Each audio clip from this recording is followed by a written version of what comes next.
সত্যের রং একটা, তবে মিথ্যার রং অনেক। কখনো ভালোবাসার মতো কোমল, কখনো আনন্দের মতো উজ্জ্বল, আবার কখনো আত্মরক্ষার মতো প্রয়োজনীয়।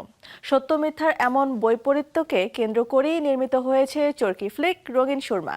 এতে কেন্দ্রীয় দুই চরিত্রে অভিনয় করেছেন দেশের বরেণ্য দুই অভিনয়শিল্পী আফজাল হোসেন ও আফসানা মিমি।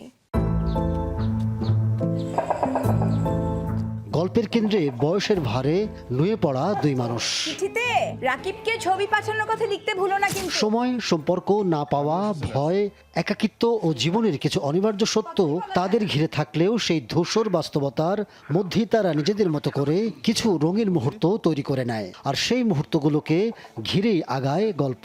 আপনি তো কিছুদিন আগেও রিটায়ারমেন্ট প্ল্যান করছেন। মুনতাসির ও শাহিদা নামের সেই চরিত্র দুটিতে দীর্ঘদিন পর একসঙ্গে আসছেন নন্দিত অভিনয়শিল্পী আফজাল হোসেন ও আফসানা মিমি।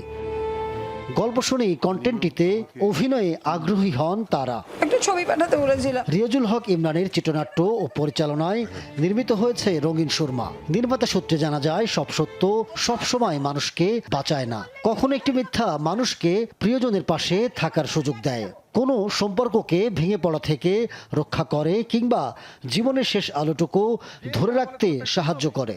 ধূসর জীবনে মানুষ যে সামান্য রংটুকু এঁকে নেয়, সে রঙের নামই রঙিন সুরমা।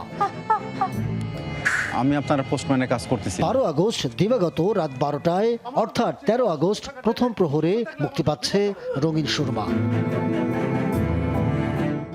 Ahmed Taukir, showbiz tonight.